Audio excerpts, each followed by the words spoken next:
Students, આજના આ વિડીયોની અંદર આપણે એકમ 3 ફોટ એન્ડ વોન બંને છે ક્રિયાપદના ભૂતકાળના રૂપ છે. ફોટ છે એ ફાઇટનું ભૂતકાળનું રૂપ છે અને વોન છે એ વિનનું ભૂતકાળનું રૂપ છે. વિન એટલે જીતવું અને ફાઇટ એટલે લડવું. લડ્યો અને જીત્યો એવું આપણા એકમનું નામ છે. જેમાં આજે આપણે એક્ટિવિટી 1, 3 અને 5 આ ત્રણ એક્ટિવિટીની ચર્ચા કરવાની છીએ. જોઈએ આપણે એક્ટિવિટી 1, જેની અંદર એક કાવ્ય છે, એ તમારે સાંભળવાનું છે. મદન મંજૂર એક વ્યક્તિનું નામ છે. મદન મંજૂર. Born at Janakpur. બોર્ન એટલે જન્મ. તેનો જન્મ જનકપુરમાં થયો. Study at Gyanpur. એને અભ્યાસ છે એને જ્ઞાનપુરમાં કર્યો. Worked at Karmapur. વર્ક એટલે કામ.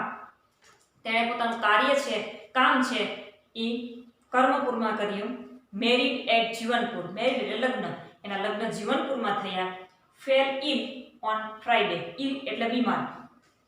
તે શુક્રવારના રોજ બીમાર પડ્યો. Admitted on Saturday. સેટરડે એટલે શનિવારે. એડમિટ એટલે હોસ્પિટલની અંદર એને દાખલ કર્યો. વર્સ ઓન મંડે. મંડે એટલે સોમવાર. સોમવારના દિવસે એની તબિયત છે એ થોડીક વધારે ખરાબ થઈ. Died on Tuesday. ટ્યુઝડે એટલે મંગળવારે એનું મૃત્યુ થયું. ક્રિમેટેડ ઓન વેનસડે અને તેને બુધવારના રોજ અગ્નિદાહ આપવામાં આવ્યો. This was the story. આ વાર્તા હતી ઓફ મદન મંજૂર. આ સ્ટોરી છે એ મદન મંજૂરની હતી કે જેનો જન્મ છે એ જનકપુરમાં થયો. એનો અભ્યાસ છે એ જ્ઞાનપુરમાં થયો. એણે કામ છે એ કર્મપુરમાં કર્યું. એના લગ્ન છે એ જીવનપુરમાં થયા. શુક્રવારે બીમાર પડ્યો. શનિવારે એણે હોસ્પિટલમાં દાખલ કર્યો. સોમવારના રોજ એની તબિયત છે વધારે બગડી. મંગળવારના રોજ એનું મૃત્યુ થયું અને બુધવારના રોજ એને અગ્નિ સંસ્કાર છે આપવામાં આવ્યો. ત્યારબાદ તમને નીચે છે તમને ઉદાહરણમાં એક શબ્દ આપેલો છે, એના જેવા શબ્દો તમારે ઉપરના કાવ્યમાંથી શોધવાના છે. જેમ કે સ્ટડી. તમે જો કે અહીંયા ભૂતકાળના રૂપવાળા શબ્દો છે એટલે બધા ભૂતકાળના રૂપ છે, ક્રિયાપદો છે, ભૂતકાળના ક્રિયાપદ એ બધા તમારે અહીંયા લખી લેવાના છે. જેમ કે સ્ટડી, વર્કડ, મેરીડ, એડમિટેડ, ક્રિમેટેડ આ બધા શબ્દો છે એ તમારે પ્રથમ કોલમની અંદર લખવાના છે. ત્યાર પછી છે મંડે. એનો મતલબ કે વારનું નામ છે. તો જેટલા પણ આપણે વારના નામ આવ્યા મંડે, ટ્યુઝડે, વેનસડે, થર્સડે, જે વારના નામ આ કાવ્યની અંદર આવ્યા એ બધા અહીંયા તમારે લખવાના છે. પછી છે જનકપુર. એનો મતલબ કે જે સ્થળના નામ છે ને પાછળ પૂર આવ્યું. જનકપુર, જીવનપુર, જ્ઞાનપુર આ બધા પૂરવાળા જે શબ્દો છે એ ત્રીજી કોલમમાં લખવાના છે. પછી આ ત્રણ કોલમની અંદર જે શબ્દો આવ્યા એની નીચે અંડરલાઈન કરી લેવાની અને પછી જે શબ્દો વધે એ બધા તમારે આ છેલ્લી બાકી રહેતા શબ્દો છે અહીંયા તમારે લખવાના છે. ત્યાર પછી આપણે જોઈએ એક્ટિવિટી 3 ની સૂચના. તમે વાલિયા લૂંટારાની વાર્તા જાણો છો. અહીં વાલિયા વિશે તમને થોડાક વાક્યો આપેલા છે અને બોક્સમાં તમને શબ્દો આપેલા છે. એમાંથી યોગ્ય શબ્દ પસંદ કરી અને ખાલી જગ્યા પૂરવાની છે. અહીંયા આપણે વાલિયા લૂંટારામાંથી વાલ્મીકી ઋષિ કઈ રીતે બને છે એની અહીંયા સ્ટોરી આપેલી છે. પરંતુ સ્ટોરીમાં ક્યાંક ક્યાંક ખાલી જગ્યા મૂકેલી છે. ખાલી જગ્યામાં તમારે આ બે શબ્દો આપેલા હશે ખાલી જગ્યા પછી. એમાંથી જે યોગ્ય શબ્દ છે એ અહીંયા મૂકી અને ખાલી જગ્યા પૂરવાની છે. જોઈએ આપણે વાલિયા ખાલી જગ્યા અરોબર. વોઝ અને વેર બંને ભૂતકાળના રૂપ છે. વોઝ અને વેર આપણે સાદા ભૂતકાળની અંદર જોયું કે ક્યાં વોઝ આવે અને ક્યાં વેર આવે. એસ વાળું મેં તમને વાત કરી હતી, ત્રીજો પુરુષ એક વચન હોય અને આઈ હોય ત્યારે એસ વાળું આવે. તો વાલિયો છે એ ત્રીજો પુરુષ એક વચન છે તો કે હા છે એટલે સીધું એસ વાળું છે વોઝ લઈ લેવાનું છે. રોબર એટલે લૂંટારો. વાલિયો છે એ લૂંટારો હતો. હવે અહીંયા પહેલા જ વાક્યની અંદરથી આપણને એટલી ખબર પડી જાય કે આખો પેરેગ્રાફ છે એ ભૂતકાળની અંદર આવશે. કારણ કે અહીંયા જ વોઝ અને વેર બે ક્રિયાપદમાંથી પસંદ કરવાનું છે. એટલે હી ખાલી જગ્યા ઇન અ ફોરેસ્ટ. લીવ કે લીવ્ડ મેં તમને આગળ વાત કરી હતી. ભૂતકાળ છે અહીંયા બંને રૂપ છે એ એક જ છે પરંતુ એક છે મૂળ રૂપ છે અને બીજું છે ભૂતકાળનું રૂપ છે. તો ભૂતકાળનું રૂપ છે એ ખાલી જગ્યાની અંદર આવશે. હી લીવ્ડ ઇન અ ફોરેસ્ટ. તે જંગલમાં રહેતો હતો. હી ખાલી જગ્યા પીપલ લૂંટ અને લૂંટેડ. લૂંટ એટલે લૂંટતો, તે લોકોને લૂંટતો. તો અહીંયા પણ ભૂતકાળનું રૂપ છે એ આવશે લૂંટેડ, જેને ઈડી લાગેલું છે ભૂતકાળનું રૂપ છે, તે લોકોને લૂંટતો. સો પીપલ, તો લોકો, ખાલી જગ્યા અફ્રેડ ઓફ હિમ, તેનાથી ડરતા હતા. વોઝ કે વેર, તો પેલા આગળનો શબ્દ છે પીપલ. પીપલ એટલે લોકો. લોકો પોતે જ એવો શબ્દ છે કે બહુવચન છે, એટલે બહુવચન હોય ત્યારે આવશે વેર. હિઝ ફેમિલી, તેનું કુટુંબ, ખાલી જગ્યા નોટ હેપી વિથ હિમ, તેનું કુટુંબ તેની સાથે ખુશ ન હતું. કોની સાથે? વાલિયા લૂંટારા સાથે. શા માટે? કારણ કે તે લૂંટતો હતો લોકોને, અને એટલે લોકો એનાથી ડરતા હતા, એટલે એની ફેમિલી છે એનાથી ખુશ હતી નહીં. ફેમિલી એટલે કુટુંબ થાય. કુટુંબની અંદર ભલે 5 વ્યક્તિ હોય, 6 વ્યક્તિ હોય, એ આપણે જોવાનું નથી, પણ કુટુંબ એક જ છે, એટલે અહીંયા ત્રીજો પુરુષ એક વચન છે, એટલે અહીંયા આવશે વોઝ. ત્યાર પછી વંશ નારદ મુનિ, એક વખત નારદ મુનિએ પાસ્ડ કે પાસ, તો મેં તમને કીધું એમ ક્રિયાપદના દરેક ભૂતકાળના જ રૂપ આવશે, એટલે પાસ્ડ.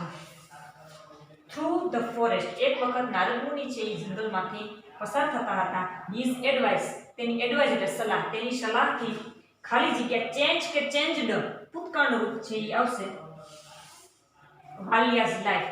તેણે નારદ મુનિએ વાલિયાની લાઈફ છે, જીવન છે એ સુધારી દીધું, તો ચેન્જ કરી નાખ્યું, બદલાવી નાખ્યું.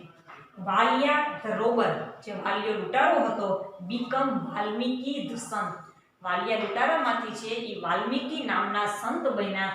અને તેણે એટલે વાલ્મીકી ઋષિએ ખાલી જગ્યા રાઇટ કે રોડ, તો અહીંયા પણ મૂળ રૂપ છે ને ભૂતકાળનું રૂપ છે.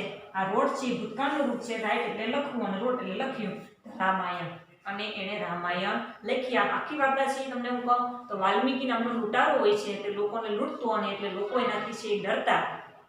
એક વખત નારદ મુનિ છે એ જંગલમાંથી પસાર થાય છે, અને વાલિયો લૂંટારો છે એને લૂંટવા જાય છે, અને પછી એની વચ્ચે વાત સંવાદ થાય છે, અને ટૂંકમાં નારદ મુનિની વાતથી વાલિયો છે એનું જીવન આખું પરિવર્તન થઈ જાય છે, અને લૂંટારામાંથી તે એક મહાન ઋષિ એટલે કે સંત બને છે, અને જે આપણો મહાન જે ગ્રંથ છે જે રામાયણ એના રચયિતા છે. ત્યાર પછી છે આપણો મેઇન યુનિટ એક્ટિવિટી 4. આપણા એકમનું નામ છે બિરજુ ધ બ્રેવ. બિરજુ નામનો છોકરો છે, બ્રેવ એટલે બહાદુર, બહાદુર બિરજુ. એકમ જોઈએ આપણે. There was a small village in the mountains. Mountain એટલે પર્વત, માઉન્ટેન્સ બહુવચન, પર્વતોમાં એટલે પર્વતોની અંદરમાં એક નાનકડું ગામ હતું, પર્વતોની વચ્ચે. The name of the village was Surajpur, અને તે ગામનું નામ સુરજપુર હતું. There was a big forest all around Surajpur. All around એટલે અરાઉન્ડ એટલે ની આસપાસ. સુરજપુર ગામની આસપાસ મોટું જંગલ હતું, ટૂંકમાં જંગલો અને પહાડોની વચ્ચે આ ગામ હતું. પીપલ ઇન સુરજપુર, સુરજપુરના લોકો વેર હેપી, ખુશ હતા.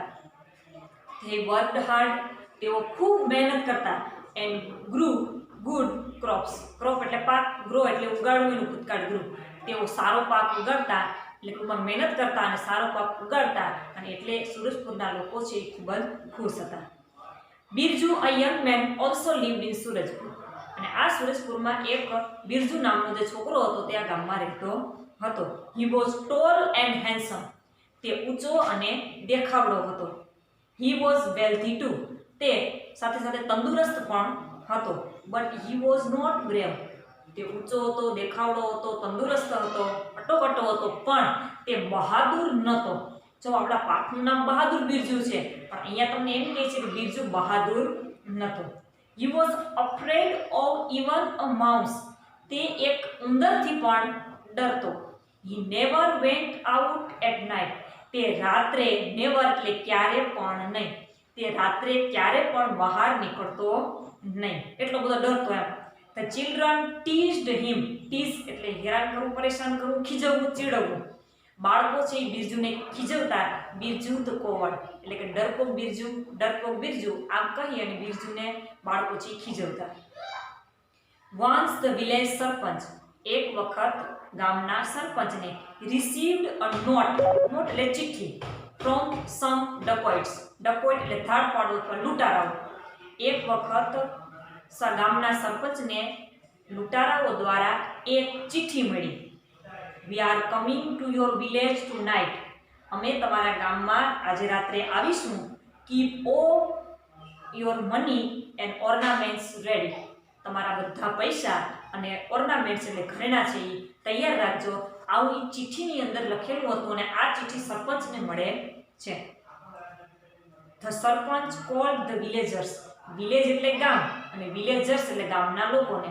સરપંચે ગામના લોકોને બોલાવ્યા. ચિઠ્ઠી એકને મળી એટલે હવે ચિંતા તો થાય ને સરપંચને, એટલે એના ગામના લોકોને ભેગા કર્યા. હી સો ધેમ ધ નોટ. તેણે આ જે ચિઠ્ઠી હતી એ ગામના લોકોને બતાવી.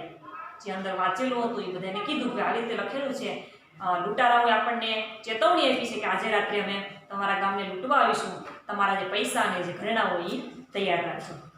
સમ વિલેજર્સ, કેટલાક ગામના લોકો wanted to attack the dacoits. Attack એટલે હુમલો કરવો. કેટલાક લોકોએ એવી સલાહ આપી, એવું ઈચ્છતા હતા કે આપણે ધરપાડો ઉપર જે લૂંટારા છે એની પર આપણે હુમલો કરીએ. સમ અધર સે, તો બીજા કેટલાક ગામના લોકોએ કહ્યું we shall trap them. Trap એટલે ફસાવવું. એ કે આપણે તેને સીધો એના પર હુમલો નહીં કરીએ, પણ આપણે તેને આપણી ઝાડમાં ફસાવીશું. Birju was also there. Birju પણ ત્યાં હતો. ત્યાં એટલે ક્યાં? તો કે સરપંચ અને ગામના લોકો જ્યાં એકઠા થઈ અને આ જે ચિઠ્ઠીની અંદર જે વાત લખેલી હતી એની ચર્ચા બધા કરતા હતા, એ બિરજુ પણ હતો. He stood up. તે ઊભો થયો. And told the sarpanch. અને સરપંચને કહ્યું, sir don't worry about the dacoits. લૂંટારા વિશે તમે કઈ ચર્ચા, તમે કઈ ઉપાધિ ન કરો, તમે કઈ ચિંતા ન કરો. I will teach them a lesson. Lesson એટલે પાઠ શીખવવા. હું તેને પાઠ ભણાવીશ. પાઠ એટલે આપણે અત્યારે હું ભણાવું એવો પાઠ નહીં. The villagers laughed. લાફ્ડ એટલે હસવું. ગામના લોકો હસવા માંડ્યા. સાચી વાત ને, કારણ કે રાત્રે જતા એક તો ડરતો, ક્યારે રાત્રે બિરજુ છે બહાર નીકળતો નહીં, એટલો બધો ડરતો હતો. અને ગામના લોકો કે તું શું લૂંટારાને પાઠ ભણાવીશ? The sarpanch sad. સરપંચે કહ્યું, વોટ? એટલે કે શું? You will teach them a lesson. તું એને પાઠ શીખવીશ. Birju, you are afraid of even a small mouse. Birju, તું તો એક નાનકડા ઉંદરથી પણ ડરે છે. How will you teach them a lesson? તું આ લૂંટારાને કઈ રીતે પાઠ ભણાવીશ? બિરજુ રિપ્લાઇડ. એટલે બિરજુએ જવાબ આપ્યો, give me 10 strong young man. મને 10 શક્તિશાળી માણસો આપો. I have a plan. મારી પાસે એક યોજના છે. The sarpanch agreed. એટલે સરપંચ છે એ સહમત થયા. શું સહમત થયા? તો કે ભાઈ બિરજુ પાસે કંઈક એવો પ્લાન હશે કે હું એને 10 માણસો છે આપું, પછી એની રીતે યોજના બનાવશે. He asked 10 strong young men to go with them. એટલે સરપંચે જે 10 શક્તિશાળી યુવાનો હતા તેણે બિરજુની સાથે જવાનું કહ્યું. After sunset. સૂર્યાસ્ત પછી Birju and his friend. Birju અને તેના મિત્રો gathered at the village gate. Gather એટલે એકઠા થવું. ગામના ગેટ પાસે ભેગા થયા. They carried a bundle of wire and stick. તેને એક વાયરનું બંડલ અને સ્ટીક એટલે લાકડી છે એ લાવ્યા. They tied the wire to the trees across the road. તેણે રોડને પસાર કરી અને બંને બાજુ જે ઝાડવા હોય ત્યાં આ ઝાડવેથી આ ઝાડવા સુધી વાયર છે ટાઈડ એટલે બાંધી દીધો. ધેન પછી they hid themselves behind the tree. અને પછી તેઓ એટલે કોણે? તો બિરજુ અને તેના મિત્રો ઝાડની પાછળ સંતાઈ ગયા. આ એનો પ્લાન હતો કે સૂર્યાસ્ત થયો એટલે બધા મિત્રો ભેગા થયા, સાથે એક વાયરનું બંડલ લીધું અને એક લાકડી લીધી. એણે રોડની વચ્ચે બંને બાજુ જે રોડ હોય ત્યાં વૃક્ષો હોય એ બંને વૃક્ષોમાં વાયર છે બાંધી દીધો અને પછી બધા મિત્રો અને બિરજુ પોતે ઝાડની પાછળ સંતાઈ ગયા. It was dark. ડાર્ક એટલે અંધારું. હવે અંધારું હતું કે સૂર્યાસ્ત પછી તો બાંધ્યું હતું, થોડું અંજવાળું ત્યારે. હવે ધીમે ધીમે રાત પડવા લાગી. They did not see any more for a long time. લાંબા સમય સુધી કોઈ દેખાણું નહીં. એનો મતલબ કે ત્યાંથી જે ઓલા લૂંટારાઓ છે નીકળવાના હતા, પણ ઘણું મોડું થયું, ઘણો લાંબો સમય સંતાયા. આ બિરજુ અને તેના મિત્રો પણ કોઈ એને આવતું દેખાયું નહીં. Late at night. મોડી રાતે the dacoits come on horseback. ઘોડા ઉપર સવાર થઈ અને લૂંટારાઓ છે એ આવ્યા. They did not see the wire in the dark. અંધારું, મોડી રાતે અંધારું ખૂબ હતું એટલે આ જે વાયર બાંધેલા હતા તે લૂંટારાઓને દેખાયા નહીં. વન બાય વન, એક પછી એક, ધે ફેલ ડાઉન. તેઓ નીચે પડ્યા. શું કામ? કે વાયર બાંધેલો હતો. Birju and his friend come out. જેવા એ બધા પડ્યા એટલે બિરજુ અને તેના મિત્રો જે ઝાડની પાછળ સંતાયા હતા એ બહાર આવ્યા. They caught the dacoits. Caught એટલે પકડવું. તેઓએ લૂંટારાઓને પકડી લીધા and tied them to the trees. અને ઝાડની સાથે બાંધી દીધા. The next day. બીજા દિવસે the sarpanch call the police. બીજા દિવસે સરપંચે પોલીસને બોલાવ્યા. The police arrested the dacoits. Arrest એટલે ધરપકડ કરવી. એટલે પોલીસે છે એ આ લૂંટારાઓની ધરપકડ કરી. The sarpanch and the villagers. સરપંચ અને ગામના લોકોએ congratulated Birju and his friend. Congratulation એટલે અભિનંદન છે એ બિરજુ અને તેના મિત્રોને અભિનંદન આપ્યા. નાવ બિરજુ વોટ નોટ બિરજુ. હાલ નાવ એટલે હવે બિરજુ છે ઈ બિરજુ ધ કોવર્ડ એટલે કે હવે બિરજુ છે એ ડરપોક બિરજુ રહ્યો નથી. He was Birju the brave. હવે છે એ બિરજુ છે એ બહાદુર થઈ ગયો છે. અહીંયા આપણો એકમ છે એ મિત્રો પૂરો થાય છે. આ એકમના સ્પેલિંગ છે એ તમને વોટ્સઅપ ગ્રુપની અંદર મળી જશે. આ સ્પેલિંગ તમારે પાકી બુકની અંદર લખી લેવાના છે. આ સિવાય જે હમણાં મેં વાલિયા લૂંટારાની જે આપણે ખાલી જગ્યાઓ જે મેં પૂરી હતી એ પણ તમારે પાકી બુકની અંદર લખી લેવાની છે. Thank you.